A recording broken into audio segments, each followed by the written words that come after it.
పోలీసులనే ముప్పతిప్పలు పెట్టిస్తున్న police శాఖకు చెందిన వారి స్టోరీ ఇది. ఇది ఎక్కడో జరిగింది కాదు, కామారెడ్డి జిల్లాలో జరిగింది. ఒకేసారి ఎస్ఐ, కానిస్టేబుల్ కనిపించకుండా పోవటం, వారితో పాటు కంప్యూటర్ ఆపరేటర్ మిస్సింగ్ అవటం పోలీసులకు పెద్ద పజిల్ గా మారింది. అసలు ఇంతకీ ఏం జరిగింది?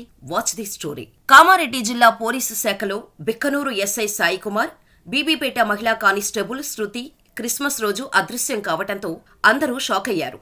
డ్యూటీలో ఉన్న పోలీసులు కనిపించకుండా పోవటం, వారి సెల్ ఫోన్లు అడ్లూరు ఎల్లారెడ్డి చెరువు కట్టపై దొరకటం, వీరితో పాటు బీబీపేట సహకార సంఘంలో ఆపరేటర్గా పనిచేస్తున్న నిఖిల్ అనే యువకుడు కూడా కనిపించకపోవడం, క్రిస్మస్ రోజు అసలు ఏం జరిగిందో ఎవరికీ అర్థం కాలేదు. అర్ధరాత్రి అడ్లూరు ఎల్లారెడ్డి చెరువులో గాలించాక కానిస్టేబుల్ శృతి, నిఖిల్ మృతదేహాలు దొరికాయి. అయితే అదే చెరువు వద్ద ఎస్ఐకి చెందిన కారు, చెప్పులు లభ్యం కావటంతో ఆయన కూడా చెరువులో దూకారా అనే అనుమానాలు రేకెత్తాయి. SI Sai Kumar cell phone బుధవారం మధ్యాహ్నం 3 గంటల నుంచి స్విచ్ ఆఫ్ రావడంతో పోలీసులు ఆయన కోసం ఆరా తీయటం ప్రారంభించగా, అటు బీబీపేట పోలీస్ స్టేషన్లో పనిచేస్తున్న శృతి బుధవారం ఉదయం విధులు ముగించుకొని ఇంటికి వెళ్తున్నట్టు స్టేషన్లో చెప్పి బయటకు వెళ్లిపోయింది. అయితే బుధవారం మధ్యాహ్నమైనా కూతురు ఇంటికి రాకపోవటం, ఎన్నిసార్లు ఫోన్ చేసినా శృతి ఫోన్ కలవకపోవడంతో కంగారు పడిన తల్లిదండ్రులు బీబీపేట పోలీసులకు సమాచారం ఇవ్వటంతో శృతి స్టేషన్ నుంచి ఎప్పుడో వెళ్లిపోయింది కదా, ఇంటికి వెళ్లకపోవడమేంటి అని అనుకున్న పోలీసులు ఫోన్ సిగ్నల్ ద్వారా శృతిని కనిపెట్టే ప్రయత్నం చేశారు. ఈ క్రమంలోనే శృతి ఫోన్ సిగ్నల్ సదాశివనగర్ మండలం అడ్లూరు ఎల్లారెడ్డి చెరువు వద్ద ఉన్నట్టు గుర్తించడంతో పోలీసులు వెంటనే అక్కడికి వెళ్లారు. అప్పటికే రాత్రి 11 అయింది. ఆ చెరువు వద్ద కానిస్టేబుల్ శృతి సెల్తో పాటు బీబీపేటకు చెందిన నిఖిల్ సెల్ కూడా దొరికింది. అలాగే బిక్కనూరు ఎస్ఐ సాయి కుమార్కు చెందిన చెప్పులు, కారు కూడా కనిపించాయి. దీంతో పోలీసులు అనుమానంతో చెరువులో గాలించగా లేడీ కానిస్టేబుల్, కంప్యూటర్ ఆపరేటర్ మృతదేహాలు లభ్యమయ్యాయి. అసలు నిన్న రాత్రి ఈ ముగ్గురి మధ్య ఏం జరిగింది? ముగ్గురు చెరువు వద్దకు ఎందుకు వచ్చారు? ఈ ముగ్గురికి ఉన్న సంబంధమేంటి అని తలలు బద్దలు కొట్టుకుంటున్నారు పోలీసులు. ఇదిలా ఉంటే గాంధారి మండల కేంద్రానికి చెందిన శృతి బీబీపేటలో కానిస్టేబుల్గా పనిచేస్తుంది. మెదక్ జిల్లాకు చెందిన ఎస్ఐ కుమార్ బిక్కనూరులో పనిచేస్తున్నాడు. వీరితో పాటు మరణించిన నిఖిల్ బీబీపేట సహకార సంఘంలో ఆపరేటర్గా పనిచేస్తున్నాడు. సో నిఖిల్కు, శృతికి పరిచయం ముందు నుంచే ఉండొచ్చు. కానీ ఎస్ఐ బిక్కనూరులో పనిచేస్తున్నాడు. ఈయనకు అసలు వీరిద్దరితో పరిచయం ఎలా ఏర్పడింది? ముగ్గురు ఒకేసారి ఎందుకు ఆత్మహత్య చేసుకున్నారు? అసలు వీరికి పరిచయం ఎలా ఏర్పడింది అనే ప్రశ్నలు అందరి మెదడులను తొలిచేస్తున్నాయి. అయితే సాయి కుమార్ గతంలో బీబీపేట ఎస్ఐగా పనిచేసి బదిలీపై బిక్కనూరుకు వచ్చారు. బీబీపేటలో పనిచేసిన సమయంలో వీరి మధ్య మంచి పరిచయం ఉందని పోలీసులు చెబుతున్నారు. అయితే శృతికి అప్పటికే పెళ్లైందని, భర్తతో విభేదాలు రావటంతో విడాకులు తీసుకొని కొత్త జీవితం ప్రారంభించిందని, ఈ టైంలోనే సాయి కుమార్, శృతి మధ్య పరిచయం వివాహేతర సంబంధానికి దారితీసిందన్న ఆరోపణలు వినిపిస్తున్నాయి. అయితే వీరి మధ్య బీబీపేట సింగిల్ విండో సొసైటీలో ఆపరేటర్గా పనిచేస్తున్న నిఖిల్ మధ్యవర్తిగా వ్యవహరించేవాడని సమాచారం.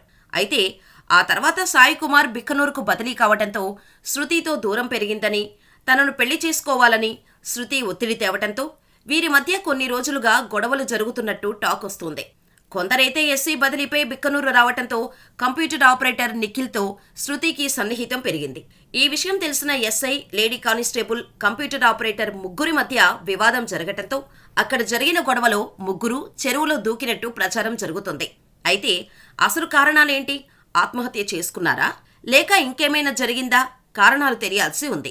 మరి మీరేమనుకుంటున్నారు? వీరి మరణం వెనుక ఉన్న మిస్టరీ గురించి ఏమనుకుంటున్నారు? మాకు కామెంట్ చేయండి.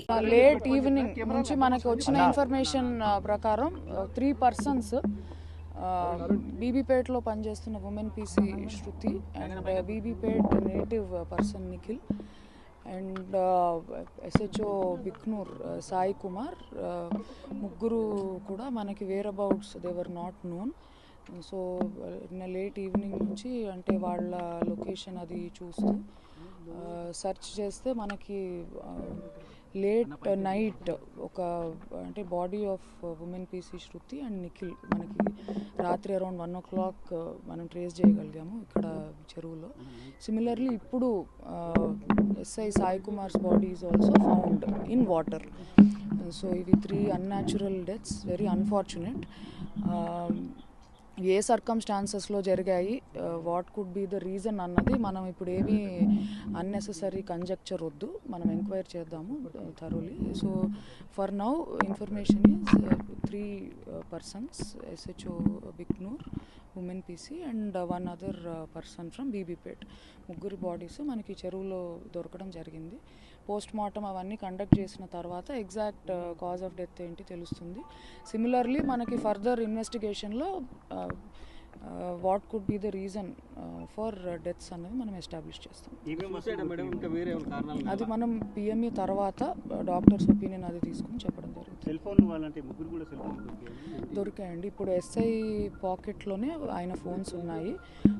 ఉమెన్ పీసీవి ఆ వేరే పర్సన్వి నిన్న మనకి ఇక్కడ చెరువు పక్కనే దొరకడం జరిగింది. ఒకటే దగ్గర ఉన్నాయండి. రాత్రి అంటే it is difficult to search. మనకి ఫైర్ డిపార్ట్మెంట్ వాళ్ళు చాలా హెల్ప్ చేశారు బాడీస్ అవి రికవర్ చేయడంలో. సిమిలర్లీ ఫిషరీస్ వాళ్ళు కూడా స్విమ్మర్స్ వాళ్ళని పెట్టి నైట్ అంతా సర్చ్ చేశాము. సో 3 ఒకటే దగ్గర, అంటే very close vicinity they are found. అవి ఇప్పుడు అన్ని it is too early to say anything. మనం ఫ్యామిలీ మెంబర్స్ వాళ్ళ ఇది తీసుకోవాలి, వాళ్ళ కంప్లైంట్ తీసుకోవాలి, పిఎంఈలో మన కాజ్ ఆఫ్ డెత్ అవి చూడాలి, దాని తర్వాత మనం ఒక కంక్లూజన్కి రావచ్చు. నిన్న ఆఫ్టర్నూన్ ఎర్లీ ఈవినింగ్ నుంచి ముగ్గురు కూడా లేరు అన్న ఇన్ఫర్మేషన్ ఉంది. సో వెతుకుతుంటే ఈవినింగ్కి ఇక్కడికి వచ్చారు. ఇక్కడికి వచ్చిన తర్వాత నైట్ సర్చ్లో 2 బాడీస్ మనకి దొరికాయి. ఇప్పుడు మార్నింగ్ ఇంకొకటి అవన్నీ కూడా now it is too early to tell. మనకి తర్వాత ఇన్వెస్టిగేషన్లో చెప్పగలుగుతాం. ఫోన్స్ అవన్నీ కాల్ చేసుకుంటూ ప్రయత్నం చేసుకుంటూ వచ్చాము.